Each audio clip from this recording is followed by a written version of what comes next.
ఒక అందమైన పల్లెటూరులో ఒక చిన్న కుటుంబం ఉండేవారు. అందులో అమ్మా, నాన్న అలాగే వారి కొడుకు భాస్కర్ కూడా ఉన్నాడు. అమ్మా, నాన్న బాగా కష్టపడి తన కొడుకు భాస్కర్‌ని చదివించుకునేవారు. భాస్కర్‌కి కూడా చదువంటే చాలా ఇష్టం ఉండేది. ఒకరోజు భాస్కర్ వాళ్ళ అమ్మ భాస్కర్ భవిష్యత్తు బాగుండాలని ఒక పెద్ద కార్పొరేట్ స్కూల్‌లో చేర్పిస్తుంది. భాస్కర్ అంత పెద్ద స్కూల్‌లో చదువుకోవడం అదే మొదటిసారి. భాస్కర్ స్కూల్‌లో చేరిన మొదటి రోజే అతని అవతారం అలాగే దుస్తులు చూసి అంతా నవ్వుకుంటారు. భాస్కర్‌కి చాలా భయమేస్తుంది. అప్పుడు ఆ స్కూల్ టీచర్ కూడా భాస్కర్ చూసి నీలాంటి వాడు ఉండాల్సింది ఇలాంటి పెద్ద స్కూల్లో కాదు, వెళ్ళి నీ స్థాయికి తగ్గ స్కూల్లో చదువుకో అని చెప్పి ఎగతాళి చేస్తాడు. భాస్కర్ చాలా బాధపడుతూ ఇంటికొచ్చి వాళ్ళ అమ్మకి ఇలా చెప్తాడు.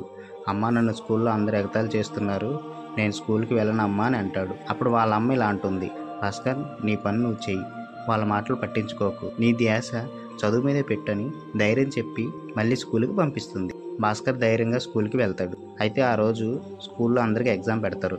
భాస్కర్ అలాగే ఆ క్లాస్ స్టూడెంట్స్ అంతా ఎగ్జామ్ రాస్తారు. కొన్ని రోజుల తర్వాత ఎగ్జామ్ రిజల్ట్స్ కూడా వస్తాయి. ఊహించిన విధంగా భాస్కర్ స్కూల్లో టాపర్ అవుతాడు. ఒక్కసారిగా ఆ క్లాస్ టీచర్ అలాగే స్టూడెంట్స్ అందరూ షాక్ అవుతారు. భాస్కర్ వాళ్ళందరూ చేసిన అవమానాలన్నిటికీ తన ఎగ్జామ్ రిజల్ట్స్తో సమాధానం చెప్తాడు. భాస్కర్ తెలివితేటలు తెలుసుకున్న ఆ టీచర్ అలాగే స్టూడెంట్స్ అందరూ ఆ తర్వాత నుంచి భాస్కర్తో ఎంతో ప్రేమగా ఉంటారు.